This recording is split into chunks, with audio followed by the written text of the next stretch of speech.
The stuff I said seemed to go in one ear and out the other.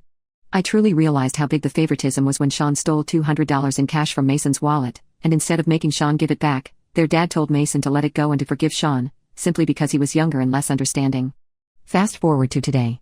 Kyle's school had an award ceremony that Kyle would be presented an award at.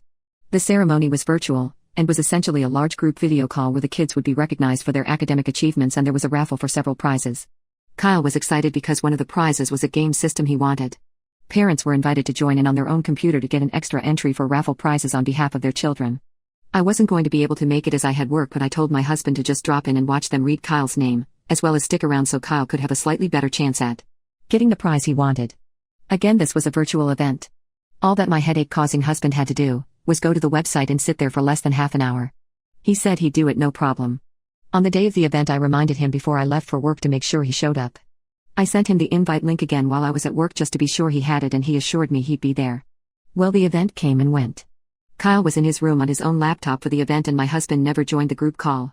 I was busy at work, so I couldn't message him back until almost an hour after the event ended. I asked how it went. He replied, "Oh yeah, the event. Sorry, I forgot about it, not gonna lie, I saw red." I was furious, but I wanted to wait until I got home to talk to him. So I get home and see our oldest son Mason's car in our driveway. He does not live with us anymore, he is in college and has his own apartment. I walk inside and our youngest Sean is in the living room looking upset. I ask him what's wrong and he says the other boys are fighting with Dad. I asked what happened and he said he doesn't know, just that Kyle got really mad and called Mason when he told Kyle that he and my husband went to get frozen yogurt earlier. I asked what time they went and he told me. It was 10 minutes before Kyle's event. At that moment Mason, Kyle and my husband all come down the stairs. They're yelling and Mason has a duffel bag with Kyle's things. I asked what was happening and Mason said he's taking Kyle with him to stay at his apartment for a while. I told him Kyle can stay the night but he can't just move in with him. My husband said that Kyle is not leaving and he needs to talk to him privately. But Mason blew up on him. He said everyone knows Sean is his favorite and he couldn't tell Sean to wait 30 minutes before taking him to get yogurt. That's when I realized my husband never forgot about the event, he just deemed taking Sean for frozen yogurt was more important. At this point, Kyle joins in and says that he's tired of his dad always choosing Sean over the two of them and he wants to stay with Mason. My husband was apologizing and saying he doesn't choose Sean over them, he just made a miscalculation. Mason spoke up, saying you always just make mistakes that leave me and Kyle on the back burner, and told him to try to remember the last time he did something with either he or Kyle alone. My husband listed 2 events. Mason reminded him that Sean tagged along for both. My husband said they're family and of course he's allowed to go with them. Kyle shouted back that my husband has taken out-of-town trips with just him and Sean 7 times in the last year and a half. And he was right. Sean got visibly upset at this point. Mason said he was sorry and that this wasn't about anything Sean did wrong. That it was their dad's fault and not his. Sean went upstairs to his room. My husband started going after him and Mason said, "See? You've got 3 upset sons and you still run off to cuddle Sean."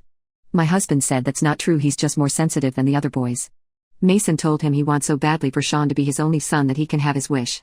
He said not to call or text him or Kyle anymore and that they don't have a dad anymore. Kyle added, "You already act like we don't exist anyway." My husband's face dropped. The way he was neglecting our 2 older boys finally hit him. I was a sobbing mess. I could see the hurt in both my sons' eyes. I told them to stay so we could talk and find a solution. Kyle begged me to just let him leave, saying he didn't want to be in the house anymore. Mason hugged me and assured me he'd make sure Kyle got his school work done and he'd call me tomorrow. I let them go. As much as I want Kyle here, I know he needs time away from my husband. My husband went to the kitchen and cried. He's never been an emotional man, but the reality of our 2 older boys wanting to go no contact with him finally knocked some sense into him. I wanted to yell and scream at him.